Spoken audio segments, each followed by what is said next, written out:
A deputada norte-americana Beth Van Duyne, depois de apresentar um requerimento para cancelar o visto do ministro Alexandre de Moraes, pediu para o Congresso dos Estados Unidos tomar medidas severas para criminalizar Moraes por claras violações gravíssimas da excelência do Poder Judiciário brasileiro. A deputada republicana argumentou que o ministro do Supremo representa um perigo para os brasileiros, onde um homem conseguiu tomar de assalto as instituições usando a Polícia Federal para cometer todo tipo de atrocidade, até mesmo há relatos de agentes da própria Polícia Federal querendo cometer suicídio só para não ter que cumprir as ordens absurdas do ministro, onde teria mandado que fizessem a prisão de deficientes e idosos. Além do mais, segundo Van Duyne, que pediu informações ao diretor-geral do FBI sobre o andamento da investigação, que apontou que autoridades do Brasil estariam na folha de pagamento de cartéis, incluindo juízes, políticos, promotores e advogados. De acordo com a deputada, que é membro do Comitê do Judiciário, ela apresentou uma proposta para Donald Trump assim que retornar para a Casa Branca, para que o então presidente Trump leve o assunto até os tribunais internacionais.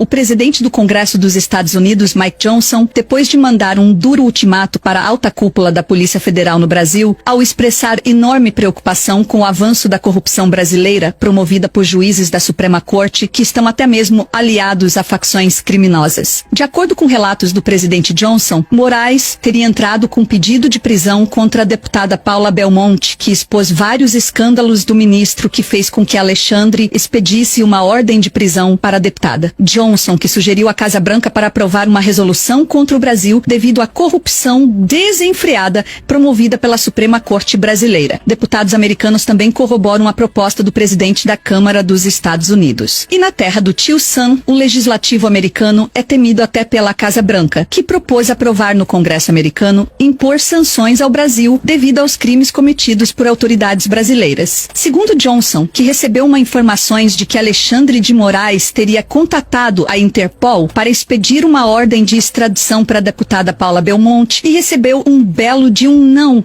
pelo chefe da Interpol na América do Sul, delegado Rodrigo Bartolomei, mas que Moraes teria entrado com a ação para extraditar a deputada, que está atualmente respaldada pela lei dos Estados Unidos ao ficar sob proteção do Congresso norte-americano. Paula também denunciou Moraes no FBI ao entregar que Alexandre ameaçou agentes da Polícia Federal para espionar em solo norte-americano brasileiros que denunciaram a corrupção dentro da Suprema Corte, onde acusaram ministros do STF de vender sentenças milionárias, já que grandes empresários que foram condenados no Brasil e pagaram bilhões de reais, eles também foram condenados pela justiça norte-americana. Mas aqui no Brasil, os criminosos foram beneficiados pelo Supremo Tribunal Federal. Lá nos Estados Unidos, não. A Odebrecht devolveu bilhões de dólares, assim como outras empresas brasileiras que foram expulsas da terra do tio Sam. Mas aqui no Brasil, essas mesmas empresas já ganharam contratos bilionários com o governo do ex-presidiário, graças à benevolência da nossa Suprema Corte. Um dos motivos que levou o presidente Johnson a pedir a prisão de Alexandre de Moraes, algo inédito, já que Johnson, além de ser um ex-agente sênior do FBI, onde teve que combater cartéis, principalmente no exterior, que recentemente capturou um membro do PCC que lava dinheiro para a facção criminosa, além de ser responsável por distribuir propinas. Em acordo firmado com a Procuradoria-Geral dos Estados Unidos, ao revelar que juízes brasileiros teriam se beneficiado junto a políticos para favorecer empresas que servem de fachada para a facção. E como o FBI cortou qualquer relação com o governo brasileiro, passando até por cima da Casa Branca a pedido do Congresso americano para não entregar às autoridades do Brasil esse integrante da facção que delatou pessoas poderosas da administração brasileira. Até porque, se chegasse a ser extraditado, provavelmente acabaria morto, pois até mesmo a CIA pediu para interrogar o sujeito em uma cooperação entre agências. Ao menos, ficamos sabendo de nomes que estão na lista de pagamentos da maior facção do país. O policial federal Sanderson, após ser ameaçado de prisão pelo ministro Alexandre de Moraes, revelou que esteve participando de uma reunião com o chefão do FBI Christopher Wray e também pelo delegado Rodrigo Bartolomei, que viajou para os Estados Unidos a fim de entregar pessoalmente ao diretor todos os esquemas de corrupção do ministro do Supremo, incluindo a coação de policiais federais que denunciaram Alexandre, afirmando que o atual chefe da Polícia Federal Federal foi subornado pelo ministro para que cedesse a PF a fim de cumprir ordens absurdas totalmente ilegais a mando de Moraes. O delegado trabalhou ao lado do diretor-geral para derrubar um cartel que estaria operando no Brasil, mas após esse governo de bandidos subir ao poder, o ex-presidiário e sua quadrilha mandou que os agentes que estavam operando no país numa força-tarefa organizada para combater o tráfico e políticos corruptos que estão na folha de pagamento de facção, os agentes foram expulsos pelo ministro Alexandre de Moraes, que enterrou essa força-tarefa. O delegado teria pedido indiciamento do ministro na Polícia Federal quando a PF ainda combatia a corrupção e tinha autonomia para combater os poderosos. Bartolomei foi ousado o suficiente